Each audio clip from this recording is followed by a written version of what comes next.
Welcome to Muslim Apologetics Australia.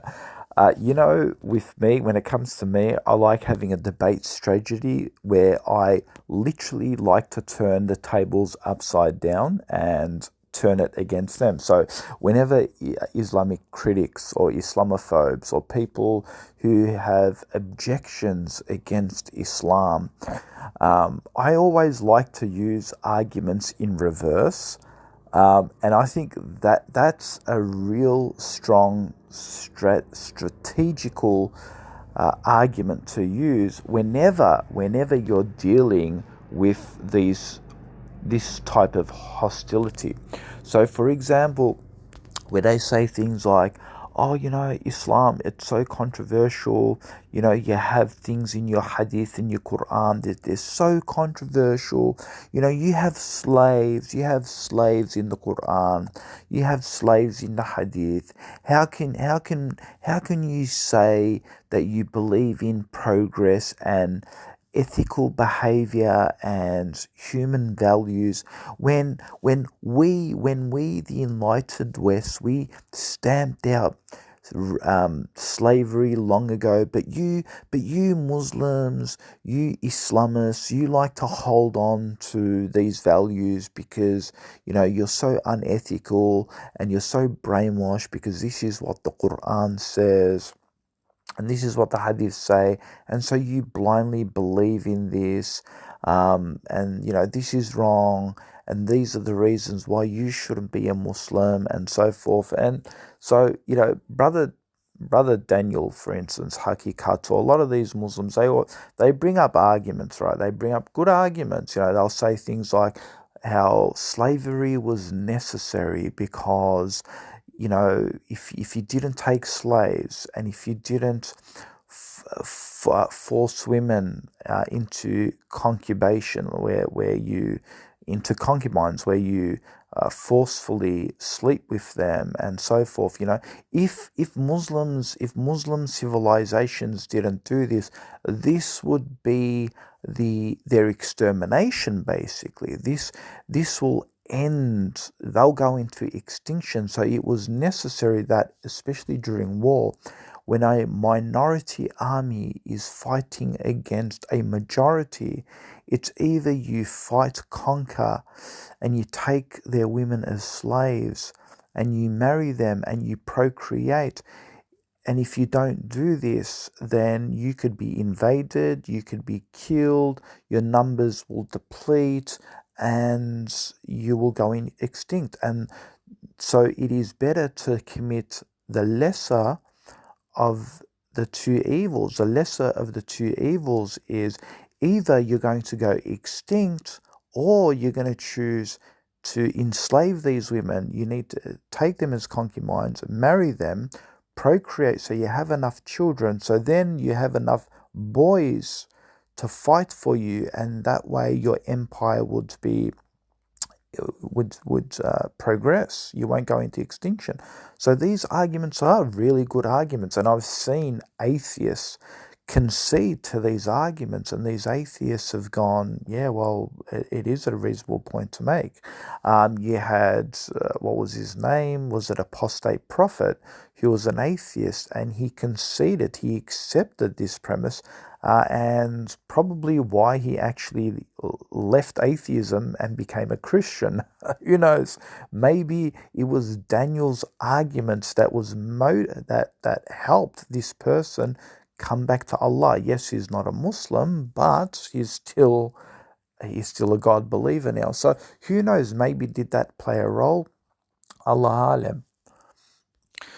But I would like to add to that argument, and that's why, you have these Islamophobes. Oh, you believe in slavery and this and that. It's like as if in the modern world, you got Muslims and you got them keeping, or we go to these marketplaces and we just randomly buy all these slaves that we just kidnapped, you know, right? And we keep them in our dungeons. It's like it's literally irrelevant because the Prophet ﷺ said, the best amongst you are the ones who actually free the slaves. So if you look at the Muslim population, we don't actually have these slaves. You had bits and batches here. You had like the Yazidis who were taken as slaves by, certain groups. You may have had in the Prophet's time, where you had some slaves. You would have had in the Ottoman times or the Osmanli times, or maybe in some of these Khilafah times, in patches here and there, where we had slaves and so forth. But generally speaking, now, no. Why? Because we're not in war. So there's no reason why you need to take slaves. And so where do you see maybe captives and slaves being taken? You saw what Hamas did, for example. They captured men, women, and so forth, and some cases, some children, which isn't right, but they've taken them. But so you see this, and so these slaves were either used as where they could work for you, or you could use them for prison exchange, which was a great tactic of war. What Hamas did, they used them as a prison exchange, and what happened is, if they didn't do that, then over 3,000 people and so forth wouldn't have been released from the Israeli dungeons. So it was also a tactic of war to get Israel occupation out of Gaza, which actually worked. So there are different methods to use, and in fact, Israel itself uses the same method. It actually takes captives, it puts them in Israeli jails, and who knows, maybe they also do some forced labor in those prisons and jails. And Israel also uses those prisoners that they wrongfully took as a prison exchange in order to rescue the hostages that Hamas took. So it literally works on both sides of the spectrum, and these Jews have no problem in doing that. They actually arrest, they actually intentionally arrest without any charge, and they just randomly go into a town and they randomly capture all these men and they just take them. So it's really no different from slavery. And they take them and they imprison them, and they put them in their dungeons like they're just some sort of an exhibit animal, right? But yeah, they really don't like to call that slavery. They don't like to call that impinging on human rights and things like that.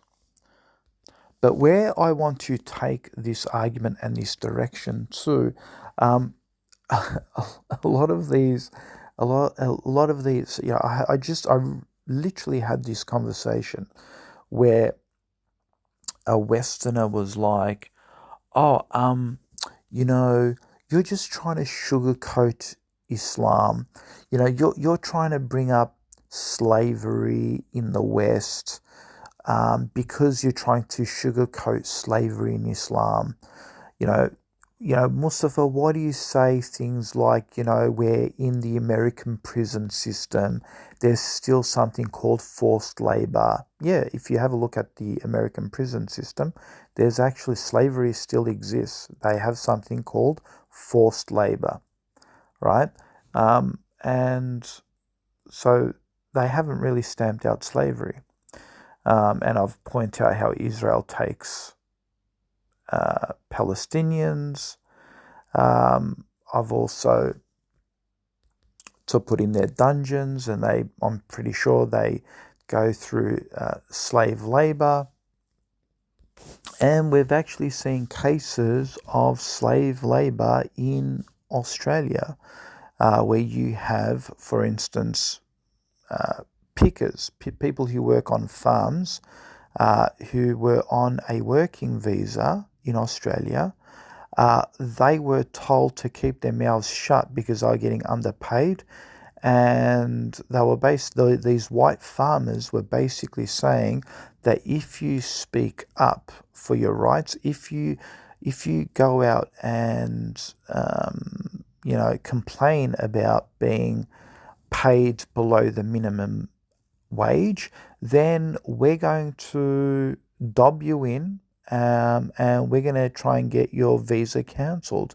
So just shut up and be happy with the condition that you're working in, or else you know, we will punish you for it. So slavery, these Westerners, they actually still secretly practice slavery even in the West, but it doesn't get publicized in the media like it does when a Muslim group, for instance, does it, or if Qatar or Saudi Arabia or some of these countries, when they're building their country, their infrastructure, the UAE, or they've mistreated migrants. That's always publicized in the media, but not when it comes to the West. And of course, you think that the West is like feeling really remorseful for bringing black slaves to America to build that country. Do you think they're really remorseful? Do you honestly think? No, they're not. They benefited from it. They're like, if we didn't bring black slaves to America, who was going to build our infrastructure and our railway network and all of this? So it was a good thing that we brought all of these laborers, because all we had to do is just offer them some food and give them some shelter, and we just got them to build our country. It is what it is, right? And now look at us, where we have this modern progression. So we had these black slaves building our roads and our infrastructure, while we were concentrating on other things like maybe science and military advancement and how to build these supersonic weapons, right? How we could then go on and control the rest of the world and so forth. So, while we had these slaves working beneath us, building our infrastructure, we benefited from concentrating on other things. And that's why within the last 200 years, we were able to progress and become the superpower of the world, right? So they actually, although they may object and say, oh, it wasn't a good thing, the way we mistreated these slaves, but then at the same time, they're like, oh, but, we benefited from this. There was progress. We were able to progress really quickly. Otherwise, we probably wouldn't have got to where we got to if we didn't get the help from these laborers, right? Which are slaves. So it's interesting how it's convenient that after they built the Western civilization and enlightenment, they then talk about how, they should be ethical, how, we should never ever have slavery again. It's convenient for them to say that now after they've built their country on the back of slaves and blood and bloodshed and massacre, right? And genocide. It's convenient for them to say it now. But if we reversed and then we reversed everything, suppose America wasn't built, there was no infrastructure, there was absolute nothing, there was no manpower, they didn't even have money to even be able to provide for even paying workers. They had no natural resources, they had no gold, they had nothing to pay workers. They just started from that very early primitive stage. You think that the Americans, who are all about ethics and being ethical, about human rights, do you think they wouldn't go back to Africa to take these slaves to build their country again? You think they wouldn't do that? Of course they would.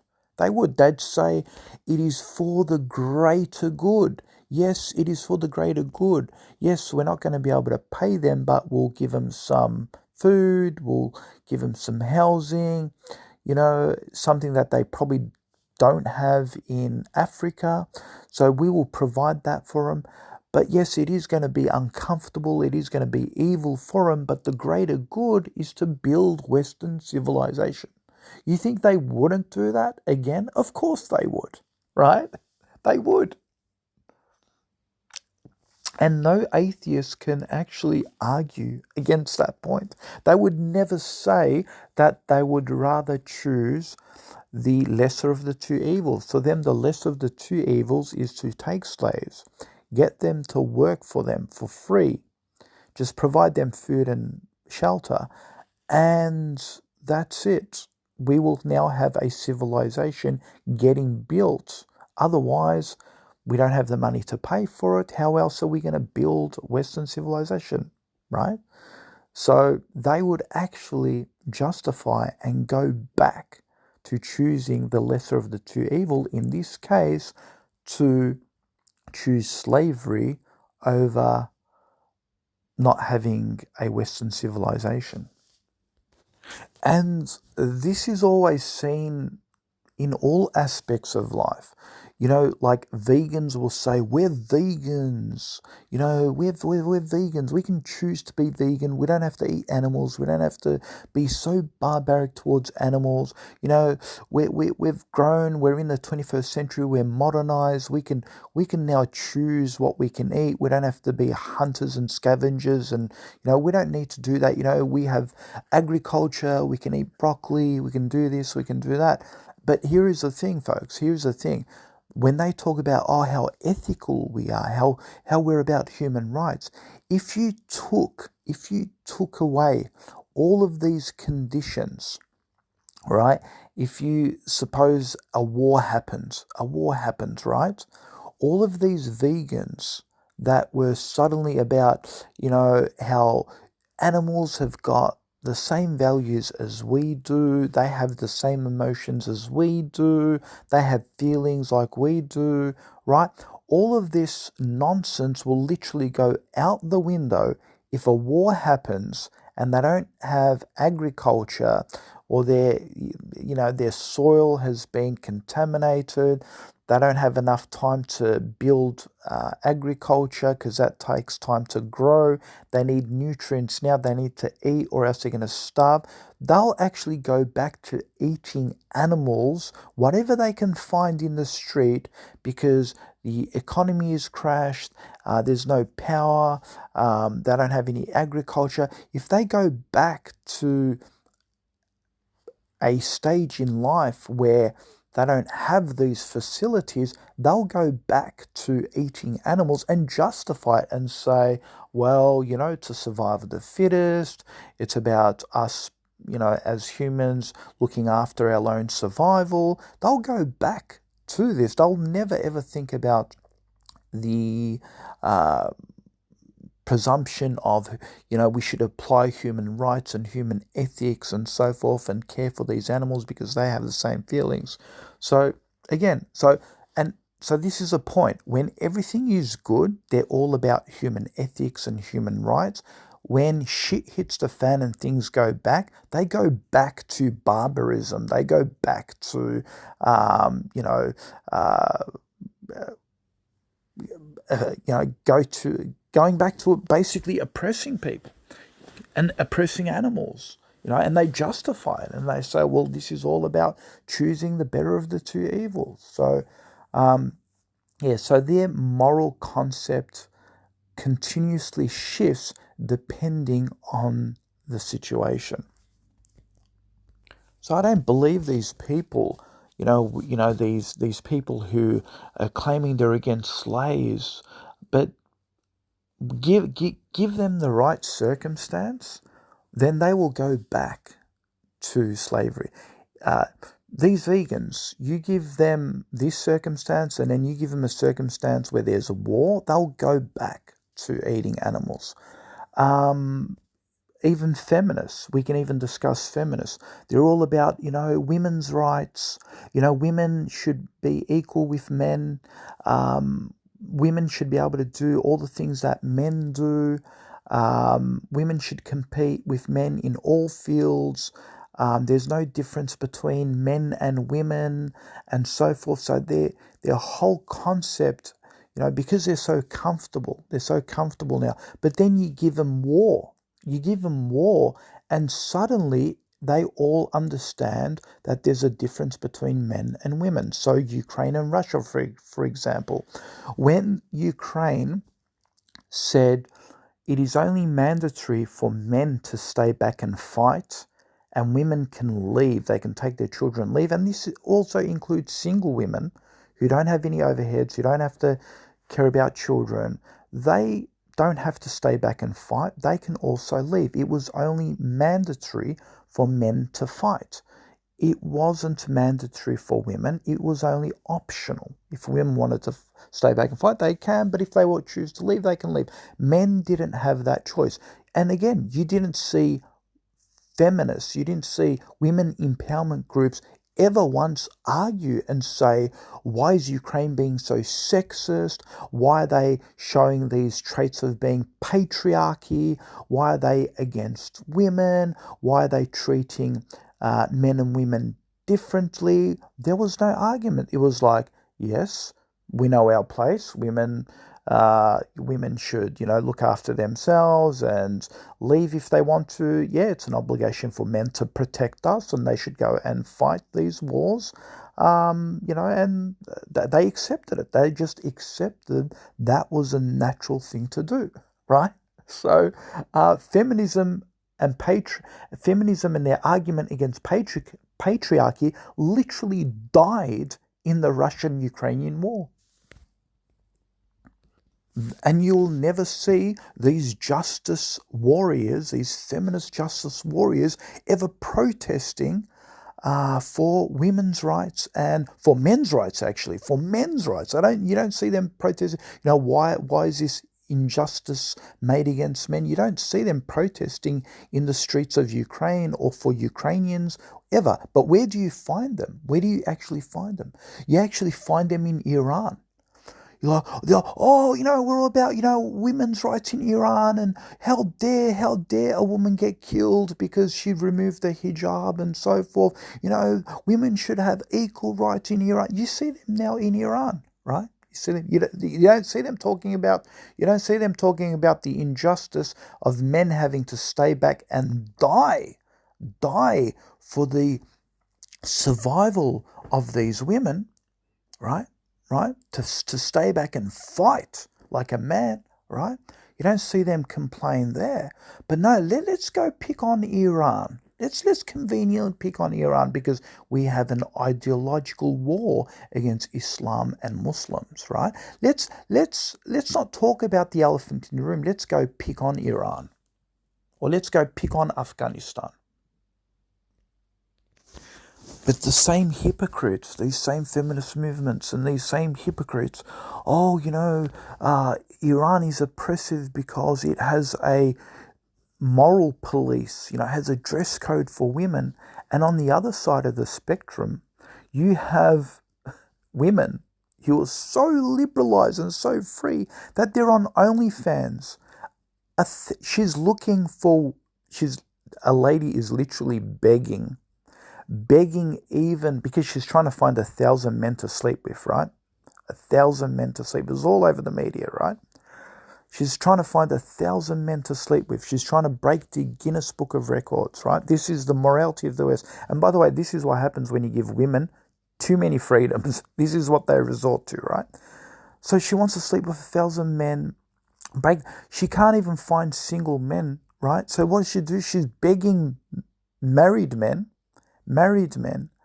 right? She's begging married women, right? And saying to married women, please give me your husbands. Imagine how sick these people are. Can you convince your husband, come on, we need to break this record. Imagine this, right? So these people are accusing Islam about barbarism towards women, about human rights and women's choices, right? Because it tells women that they should cover themselves and be modest. This is oppressive. And on the other side of the spectrum, you have these women going out and doing these disgusting things and exploiting them, sexually exploiting their own body parts for fame, for money, for Satanism, and this is all glorified under human rights. And then at the same time, you see them saying, oh, this is wrong, this is, what's going on here? Why have we become so degenerate? You see them doing this. There's like a big fight amongst them, right? You have one camp that says, this is good what she's doing. This is about her liberalism and her freedom. And then you have another camp saying she's degrading herself. What is she doing? So they're all in confusion. While in Islam, we have a beautiful standard, and that standard is women should cover themselves and act modestly, and women who try to go against this, there are certain punishments and so forth. But on the other side of the spectrum, you have these women running around, fornication, adultery, diseases being spread, exploitation, they're on OnlyFans, they can't get married anymore because it's just, their population is decreasing because women don't want to get married anymore. And you have all of these ills in society where they're exploiting themselves, and children are getting bullied because they're finding out that their parents are on OnlyFans. And you got parents complaining and saying, why are you doing this to yourself? They're sending personal messages. Why are you doing this to yourself? You're bringing shame to the family and to yourself and so forth. So you have all of this degeneracy, by the way, all being pushed by feminism. You have all of these ills, right? So they don't want to discuss that, but they want to go and talk about, Muslim women are being oppressed because they're told to wear a dress code. While you're sexually exploiting these women because you have a predator nature. And it is so interesting that they would say, Muslim men are barbaric, and it's all about rape, they're about controlling their women and so forth, when the Westerner would say they would rather trust being alone in a forest with a bear than to be alone with a stranger man. So they would rather trust an animal like a grizzly bear that could potentially rip and kill him. They would rather spend the night in the forest with a grizzly bear than a man. Are they talking about Muslim men? Or only Muslim men? No, they're talking about their own Western men. So they are afraid of their own Western men, right? So who are they to talk down an Islamic culture about women's oppression when these people are facing domestic violence by their own partners who are non-Muslims? 1 in 4 women in Australia has faced a form of domestic violence in Australia. 1 in 4. Can you imagine 1 in 4? Either sexual abuse or physical or violent abuse from their partners. 1 in 4. And these people want to criticize Islamic civilization, Muslim lands for mistreatment of women. But of course, this is a tool that they have always used in order to hinder people away from Islam. Because the greatest weapon a woman can ever use is their cry. If you can show enough women crying in Islam, this then portrays Islam to be an oppressive religion, right? And so they use this as a tool to try and tarnish the religion. When their own backyard is filled, one of the biggest feminist movements are actually originated from Western civilization. The biggest feministic movements come from Western civilizations. So who are these people dictating to us about Afghanistan, the Taliban treatment of women and the treatment of women in Iran? And then on the other side of the spectrum, you have these people banning. These are revert sisters who actually come to Islam. They practice Islam. There's no pressure from their husbands or fathers or brothers. These are single revert sisters in France. They're saying we want to wear the burqa, and we're not allowed to because they've depicted it as a symbol of oppression. And the sisters are like, this is contradictory because we live in a country that professes liberalism and freedom and rights, and we don't have husbands, we don't have brothers, we don't even have fathers. We've been abandoned by our families when I'm not married, and I live in a apartment alone, and I want to be able to protect myself. I want to wear the niqab because I don't want to be stared down by men. And they're saying, nope, you can't do that. You can't do that. So who's oppressing who here? Who's oppressing who? Is it Islam? On one spectrum, you're saying, yes, Islam is oppressing these women, telling them to cover, but you're oppressing these women and saying you've got to uncover. So, so who is the totalitarian here? Who is the dictator here? So it's such a hypocritical thing to say Islam is, forcing these women to do such and such when you are forcing the opposite, and you are forcing, you advocate to banning mosques. It's not just about the niqab. You're banning to advocate that mosques should be banned. Islam in general should be banned from the West. Muslim immigration should be banned from coming to the West. Certain images should be banned. The Quran should be banned. So yeah, you see a lot of hypocrisy there.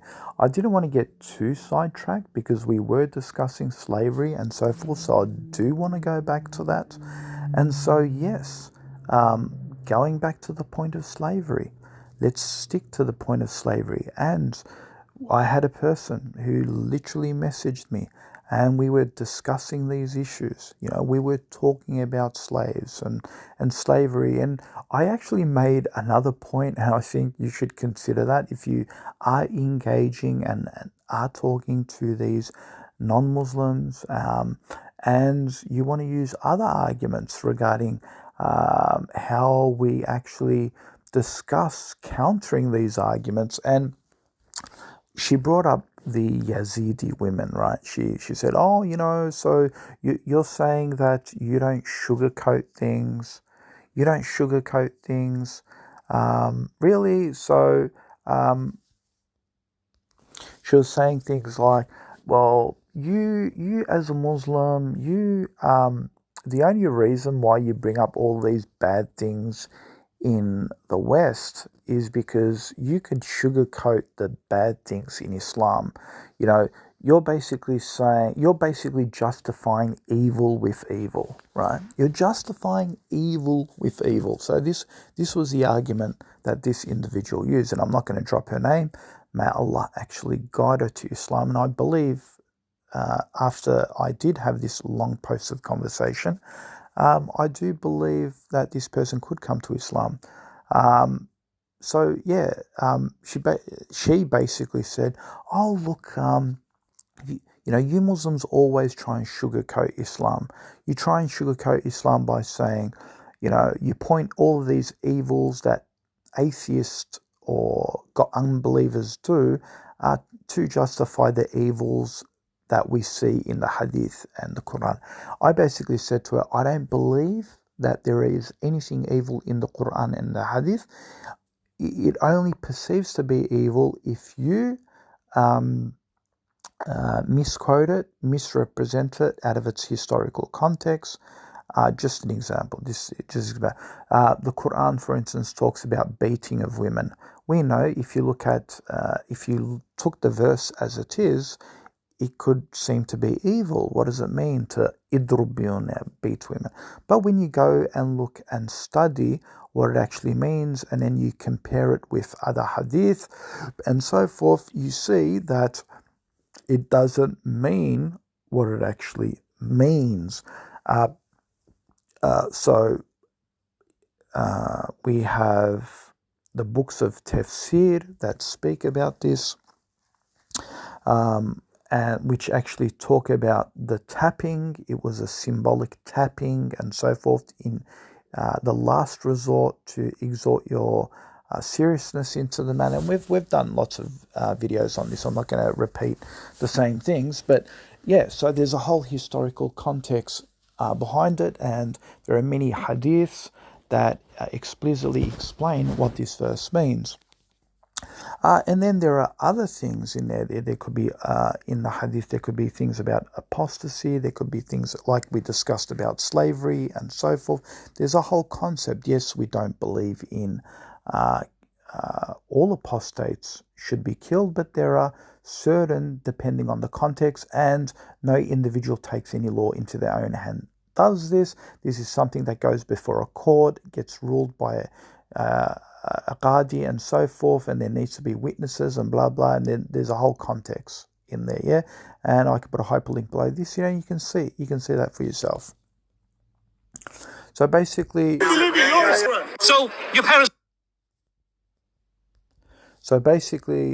about that interruption. So basically, what I was trying to say is, we're not really sugarcoating anything, because if we were sugarcoating everything, I'd just say everything is metaphorical.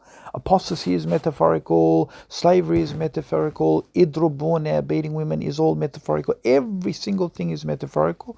That would be, sugarcoating everything or denying everything, right? But I'm not doing that. I don't do that at all. I'm not any of those Muslims, and I don't plan to be any of those Muslims. I'm fair and honest, and I look at things, and I don't try and twist its meaning. I don't try and reform it. I accept it the way it is, and we have very good answers to why things are the way they is. Some Muslims don't, and they may go to the metaphorical approach of all of these controversial verses, but I'm not like that. I've never been like that. So I'm the last person to sugarcoat anything or to downplay anything. But let's turn the tables the other way around, right? Remember what their argument is. Their argument is, you point out the evil in others in order to justify your own evils. This is the argument of their premise. And basically what I said to this individual, that this is such a hypocritical statement, because this can literally be used against you.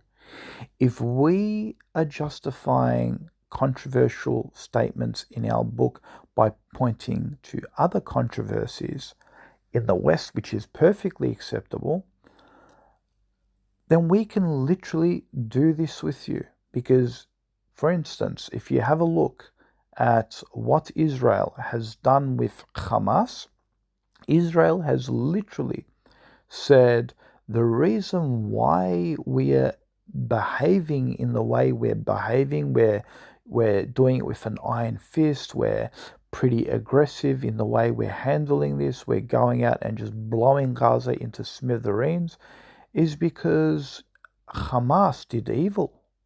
We have to acknowledge that they are the greater evil.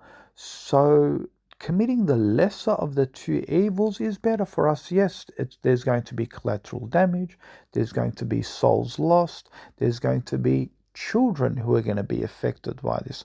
But you need to understand, if we in order to eradicate Hamas, we need to blow everything apart. And once we achieve that, then that way, once Hamas is eradicated, then, out of this smaller evil, we're going to have the bigger benefit. The bigger benefit is to replace Hamas with something that is more peaceful towards Israel.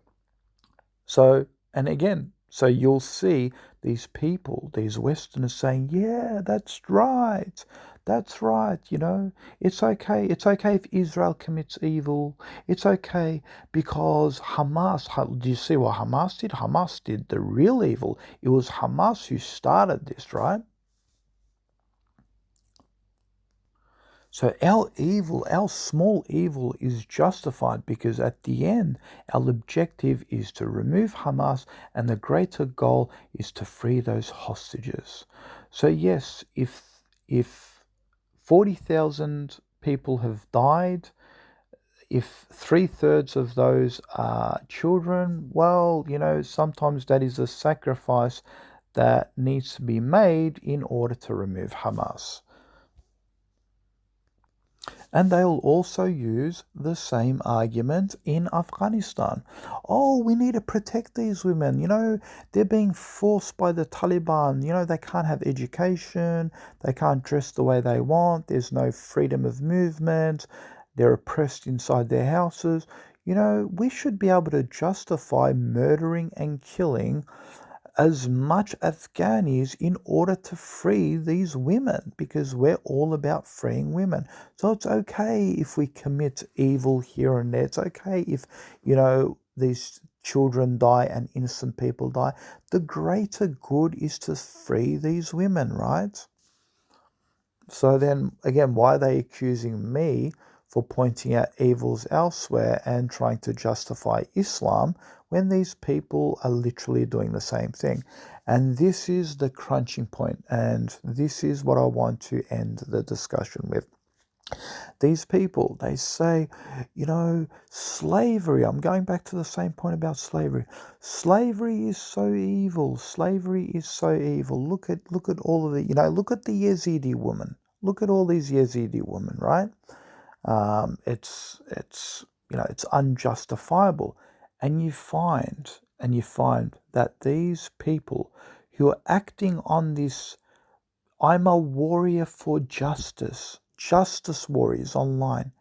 These are people who consume animals. They eat animals, right? They actually eat animals. They actually round up animals like hostages, like they herd of animals, right? They just herd them up and they take them to slaughterhouses to get slaughtered so you can put their dead bodies into your body. Like, aren't you ashamed of yourself? What happened to human empathy? Don't animals have feelings? So here you are criticizing taking these Yazidi women as slaves, or slaves anywhere for that matter. Here you are criticizing that, saying that's unethical, and yet you are eating animals? And they replied back and they said, oh, are you a vegan? I'm like, no, I'm not a vegan, but maybe you should, because you're being a little bit hypocritical when you're sitting down claiming you're ethical and you care about feelings, where, you're on one hand saying, taking Yazidi women as slaves is unethical, but yeah, you're there eating animals and taking them to slaughterhouses. And they replied back and said, oh, are you comparing, eating animals to raping women? And I said, it's worse. It's worse to eat them. It's worse to eat them. I mean, imagine I said, just like you eat animals, cows, sheep, and pigs, and whatever you're eating, just like you eat them, what if I said you can capture Yazidi women and eat them? So, are you now going to start eating them? Because just like you eat animals, right? And they were pretty much silent after that, right? They couldn't really, because these are the last people to talk about, empathy and caring and about human rights and animal rights and all of this thing, acting like they are the champions of human rights, when, like I said, these people will literally point at one thing as being unjust and completely complicit and silent on other things. So if you're going to turn around and say that is injustice, then you're going to have to become a vegan also. You're going to have to, I'm sorry. Yeah, that's what you need to do. So all you ex-Muslims or atheists out there that are against taking slaves, you need to all now become vegans. Because if you're going to show remorse towards humans, you need to show remorse towards animals as well, right? So you need to stop hurting them and treat them with respect and stop slaughtering them and killing them. And that's why now there's a big difference of opinion amongst the atheists. Some of them will turn to veganism, some of them won't, and just say how it's part of the cycle of life and it's part of how human beings have been functioning and so forth. So you've got this whole big uproar amongst them. And in their confusion, who are these people to dictate to us what human empathy and ethics and human rights are? Who are these people, really? They've got nothing to offer, absolutely nothing to offer for us.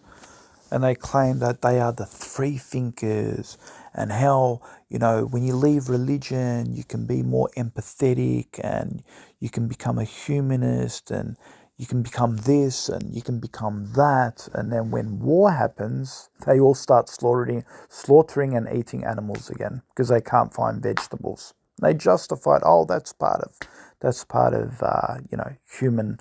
That's just part of our survival. So they have no consistencies. They always backflip on their own arguments. And that's our duty as Muslims to continue to expose them. So with that, I hope you have benefited some beneficial information on how to engage with these people. Please like, share and subscribe and share these vital informations. And it is your duty to share it because it is important, because whether you like it or not, your children, when they grow up, they're going to be continuously bombarded with these questions. So you need to educate them. You need to share this information on how to better address these subjects to defend Islam. Assalamu alaikum.